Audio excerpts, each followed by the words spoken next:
Hello and welcome to Thursday Thoughts.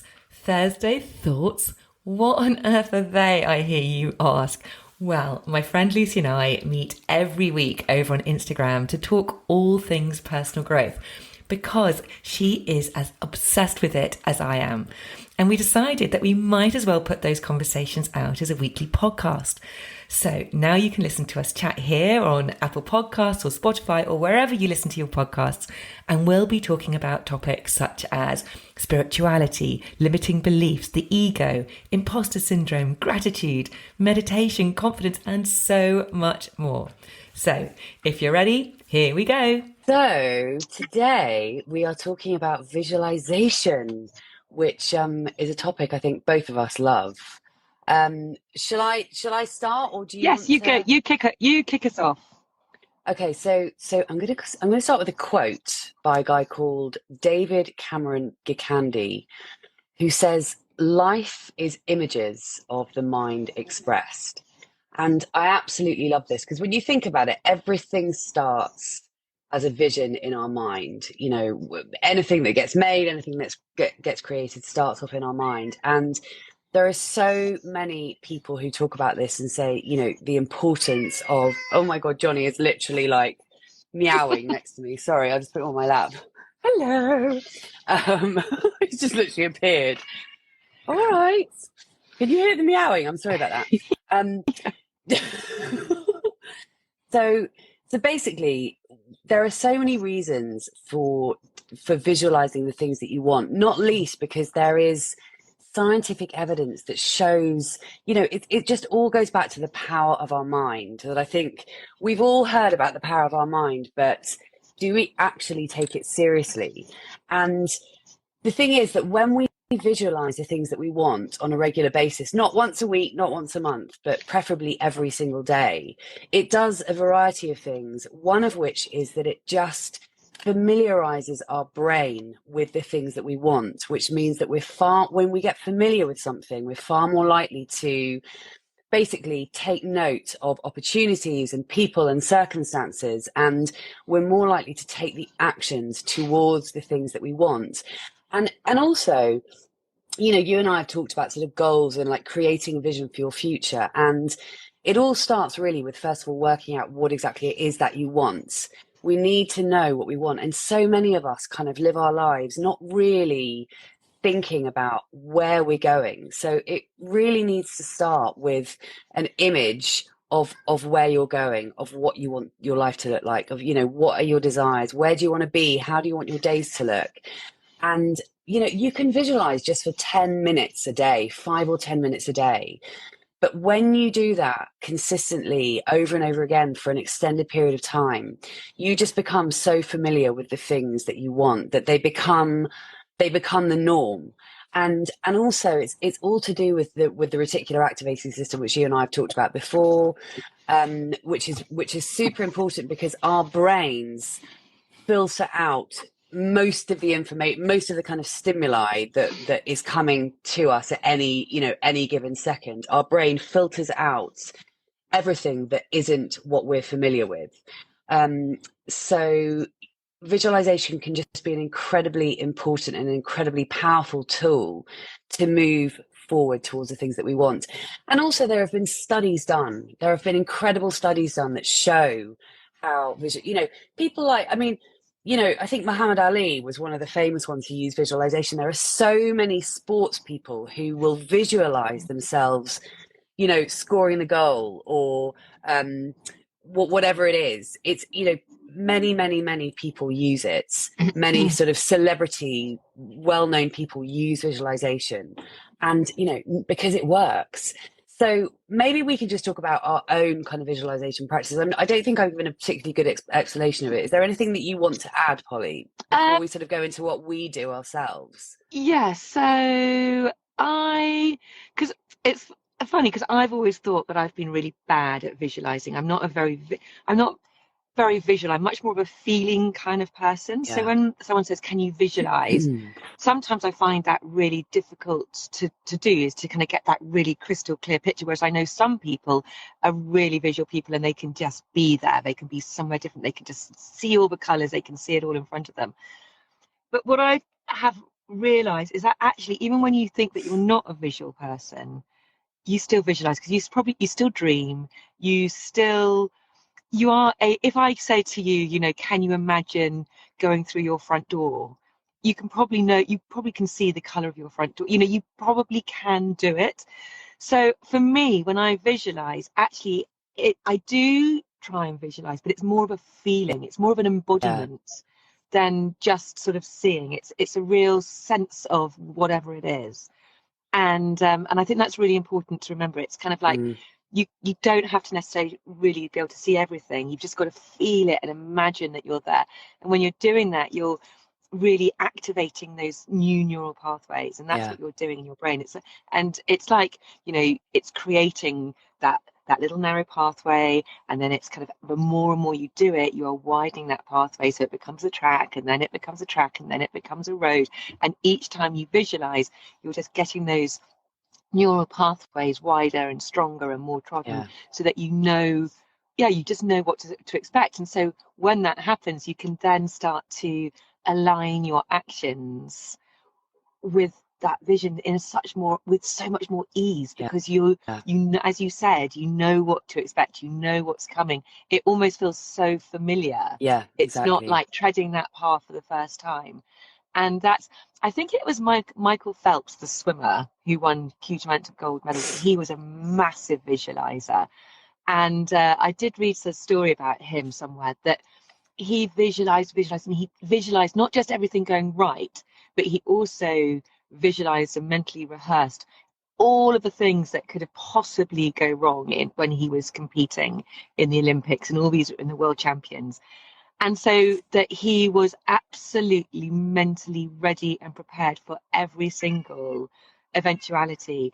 And so I think it was when he got some amazing world record, that his goggles filled up with water and he couldn't actually see anything. But because he had rehearsed so much, it didn't matter that he couldn't see where to do the tumble turn and stuff, because he knew it. He'd rehearsed it. He just went through the motions, and he did it, and Yeah. he still got the world record. So it's such an incredibly powerful tool. And actually, it also really gives you all the good feelings Yeah. as well when you can truly embody it. It kind of, you could be feeling in a real funk. Oh, what am I doing? Where am I going?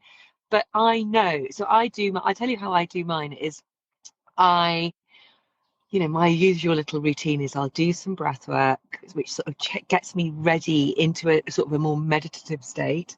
For me, that gets me into a meditative state much more easily than just sitting down and meditating. I'll do some breath work.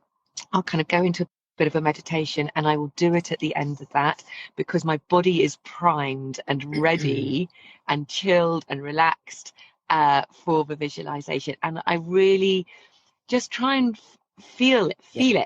really Yeah. feel what it is. And it could be, often it's to do with a goal which I've set myself for my business. It could just be how you want your day to go.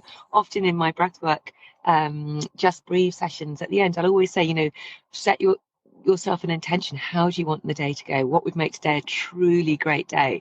And sometimes in the mornings when you're doing this, it's a really great way to visualize your day ahead. What would make today a really great day? And imagine starting every day like that, imagining your day as a great day, and how Yeah. then you're so much more likely to align your actions with that, Yeah. rather than just literally jumping out of bed a bit late, chasing your tail, and that's when things start to go, things start to kind of feel like they're not going right, and then you go on to, you go down a different pathway.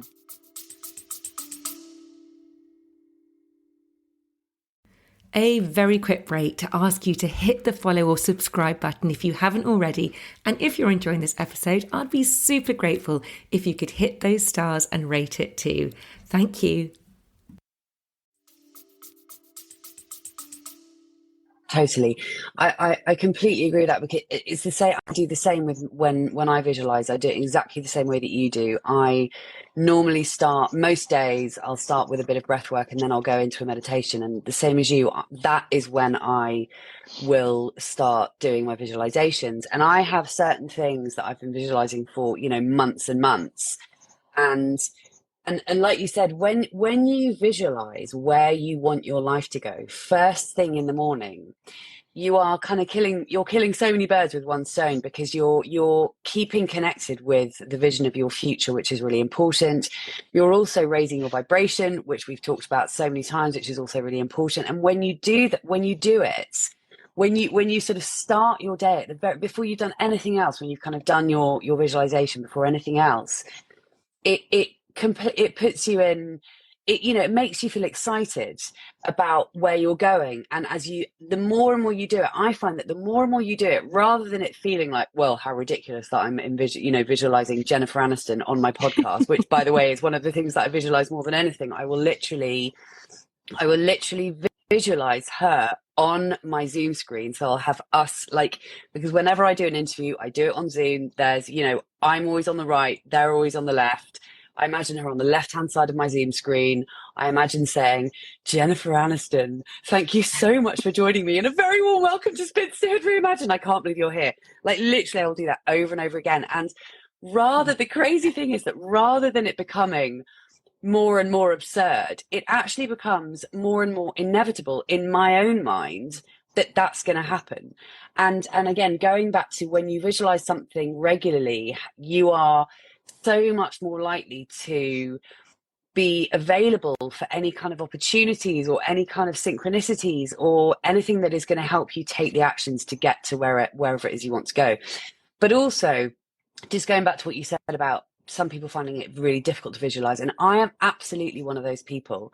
I'm the same as you, Polly. I go by feelings. I don't find it easy at all to visualize, let's say my dream house. And I find it really hard to picture in my mind the specifics of, the garden or the bathroom or the kitchen or whatever it is. And I think quite a lot, some people I know find that really, really easy, and I'm envious, because I wish I could, but I can't. But I think visualization is like anything else of practice. So the more that you do it, the better you get. And like you say, it's equally important to, when you are visualizing something, when you're trying to visualize something, it is equally important to feel the feelings of how it would feel to have that thing. So even if you can't visualize, let's say, the house that you want specifically, if you can just picture yourself, I don't know, in a room, feeling excited, feeling happy, that's kind of equally good. And remember that our subconscious mind, and this is so key, our subconscious mind does not know the difference between what is real and what isn't. So whatever we are feeding our subconscious mind through our conscious mind, in other words, whatever we are thinking about regularly over and over again in our conscious mind, that is subsequently landing and staying in our subconscious mind does not know that hasn't happened. Yeah. It's basically, it's a yes for our subconscious mind. So it's as if it has already happened. And again, going back to, athletes and people who use visualization, but yeah, anyone who's thinking, shit, well, I'm really bad at visualizing things. Well, so am I. But it is something that you can get better at. And also, one thing that I would add about visualization, which I always do, and I know you do too, I'll always have music playing, not words, but just, music without words. So find yourself some tunes or I suppose it can, if you want to have lyrics, that's fine. But I find that, because I'm obsessed with music. So when I'm listening to music, I cannot help but listen to and focus on the lyrics. So that's why I use music without lyrics when I'm visualizing. And if you can find some tunes that are really, really, really uplifting, they will help you get into the feeling of how you would feel. So I think that's really key. Rather than just sort of sitting with your eyes shut, trying to visualize a vision of your future, that can be hard. So add some music in, because that really, really helps. Yeah, I also just wanted to talk about those. You mentioned some studies, because there's 2 studies which I always refer to, and I absolutely love about this. One of them was, and this just shows the power of it. One of them was somebody who was asked, there was 2 groups of people. One group were asked to play a one-handed finger piano chord or exercise for 2 hours a day for 5 days, and just to actually practice that. And of course their brain showed new neural pathways. there was another group, and they were just asked to visualize it without actually playing it. And they also, their brains showed new neural pathways for the same thing, which just is so amazing. So yeah, it's just your subconscious mind does not, it just, you can perceive it, you can just imagine it, and you have a change. And the one which is just amazing is, there was another study, and I think this one was for about a month, and 1 hour a day, there was one group who were asked to strengthen their muscles using some sort of springy thing, and they had a muscle. I think one of those really old-fashioned springy things, and they over a month, doing that 1 hour a day, increased their muscles by 30%, which you would expect. It's just, but the ones who just imagined it, who visualized it, they increased their muscles by 22% without doing anything at all. It's unbelievable. Yeah. That actually, that is the power of our mind. So we, and we just don't, so many of us just don't use it. I was just going to say, Lucy, though, if you're happy to share it, I've heard you say this before, is before your book deal, which I know, we're not really meant to talk about too much, but you visualized the email that you received, didn't you? Well, the funny thing is that so basically, I had been visualizing. This was before I got my book deal. I had been visualizing a different publisher. I won't say the name, but basically a publisher who I wanted to get a book deal with. And for months, I visualized every day this email dropping into my inbox. I would literally visualize my inbox. And I've done that for quite a few visualizations, actually, with my email inbox, because it's something that I can visualize quite easily, because it's something we're all familiar with what our inbox looks like. Anyway, long story short, I visualized for months and months an email coming through from a particular publisher who I wanted to publish my book. This actually, ironically, sort of not backfired, but it didn't. Anyway. I then got a book deal with a different publisher, who I'm very, very, very happy with, as you know, and who are amazing, and I love them. About literally a couple of weeks after I got a book deal, I was sat at my desk on my laptop one afternoon, and an email came into my inbox from the publisher I had been visualizing for months and months and months, saying, basically, there was just a question in the subject: are you interested in writing a book, or are you interested in publishing a book with us? And it was from that. Anyway, it's a whole thing. But yeah, ironically, it's crazy. It's completely crazy. And in that moment, I did think, holy shit, this stuff works. And that's just one example. So yes, it is incredible because I have absolutely of all the publishing companies in the world, this one specific publishing company who I had been visualizing an email from sent me an email asking if I wanted to write a book. So, call it a coincidence if you want. If you want to be cynical and think, well, it was just coincidence. Well, actually, I think it was a synchronicity. It was totally meant to be. And, like you've just been saying, there is science behind this. There is a reason why this works. And so why not harness the power of our minds? Because it is so incredibly powerful. And like we've both said, I don't think we use it enough, or understand enough, or believe enough that it actually works. But part of this whole thing, part of kind of calling into your life what you want, is about, you have to have that. In fact, you have to have more than a belief. You have to have a knowing. You have to just know that something is going to come. And I firmly believe that if you know that something is going to come to you, and you just continue to visualize it, think about it, imagine it, be grateful for it. Future gratitude is something that I absolutely love doing. I write gratitude lists of things that I'm grateful for that haven't even happened yet. If you just keep taking those little actions and keep taking those baby steps towards the things that you want, I have absolutely no doubt that you will eventually get there. And I think part of us as humans, part of our problem is that most of us just give up. because we think, oh, it's not working, it's not working. And of course, you're not going to visualize your kind of £1 million house and it's not going to suddenly appear in your reality the next day. Obviously not. And when it comes to the law of attraction and manifestation and all of that kind of stuff, you know, there is a whole load of action that has to go alongside visualizing and imagining and believing and all of this kind of stuff. You know, we have to also be taking aligned action. It's the same with visualization. If you are visualizing something every day, you're not just going to get that thing by just imagining it and then it just suddenly appears in your life. We've also got to be taking action. It's just that the visualization helps us to take the actions that we need to take. And again, going back to the reticular activating system, because this is huge. You know, there are so many things coming into our brains or trying to come into our brains every second of every day.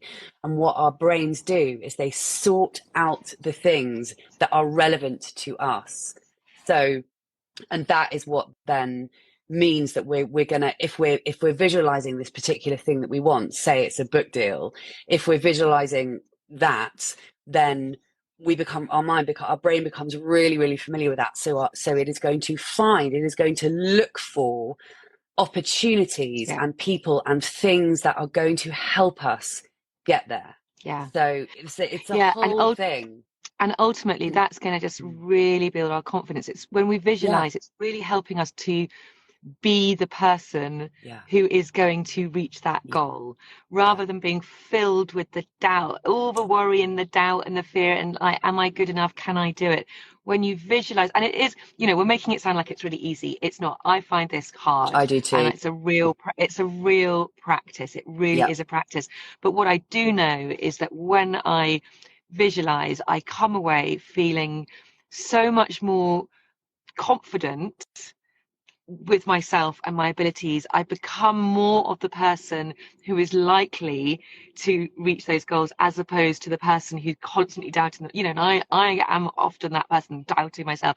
Is this for me? Can I do this? Am I good enough? Why me? Who am I to do this? It's actually putting yourself in that real feeling of like, yeah, bloody hell, why not me? Yes, I can do this. It's absolutely possible. So it you know, it really, other than just, you know, it does align you with those actions, but also it just gives you that confidence and that self-esteem to go for it and to do it and to feel what it's like to be that person. And that's what I've heard so much and you know, read about on podcasts and is that you have got to start becoming the kind of person who is going to achieve those goals that you want, because that is how you're going to get there. And by visualizing, that's what that, for me, it really helps me embody that. And it's almost like stepping into that person's shoes, kind of putting your shoulders back and going, yes, come on, I can do this. So it's a very powerful practice. And again, it's just something you don't have to do hours and hours of it. It's just a little bit every day, and it's just a great thing. I mean, I literally just tack on a few minutes at the end of every kind of meditation breath work practice, which I do, and that's enough. And you can then sort of almost, when you get used to those feelings, you can dial them up. So if you are about to go and do, for example, a presentation at work, or you're going to do something where you feel like you need to get that confidence, you can almost close your eyes for a moment and just feel into that visual, that which you practice in that visualization, to give you that little boost to be that person. And one thing I've really used it for is when I have to do some sort of speaking, you know, to a group of people, because that for me has always been something which has been very much out of my comfort zone. And I will visualize what I'm going to say beforehand again and again. I will visualize how I'm going to feel. And actually, the last time I did it was at I did it at some festival. I did a talk, and breathwork and visualization were the two keys, because it was the first time ever, I think, where I walked in and I just didn't have that terrible heart, you know, when that your heart literally feels like it's going to leap out of your chest. I felt really calm. I felt great.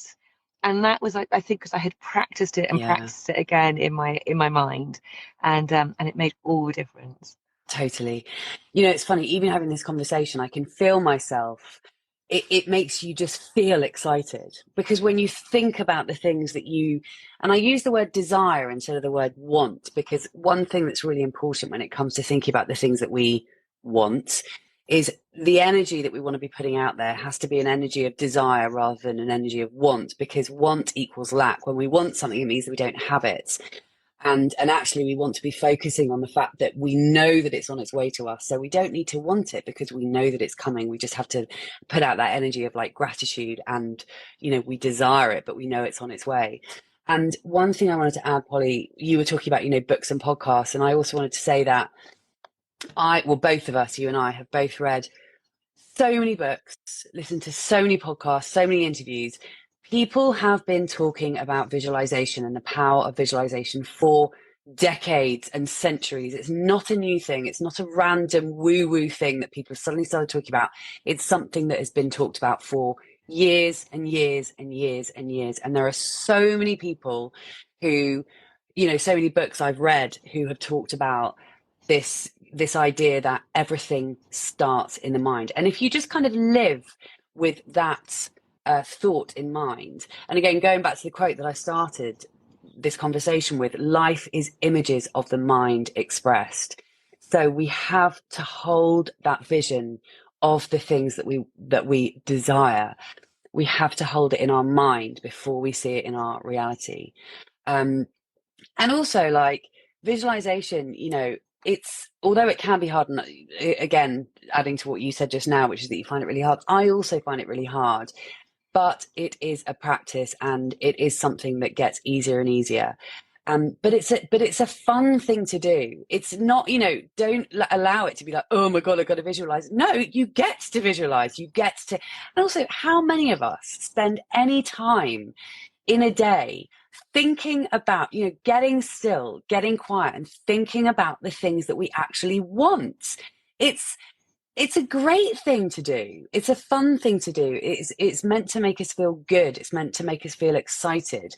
And actually, how often do we actually stop and allow ourselves to imagine the things that we desire? Because we're too busy freaking scrolling through somebody else's life on social media, or running around and, doing the million things that we will have to do in a day. It's really important and really fun and a really good thing to do, just to allow yourself 5 or 10 minutes to sit down and think about where it is that you're going, and get excited about where it is that you're going. Yeah. So life is images of the mind expressed. I think it's nowadays so much harder, isn't it? Because we don't allow ourselves to get bored. It's when we get bored is when you allow your mind just to wander and dream and imagine, and because we've got so many other distractions, namely our phones, we don't do it as much, and so it's not so easy. But it is such an important thing, gosh, particularly for kids.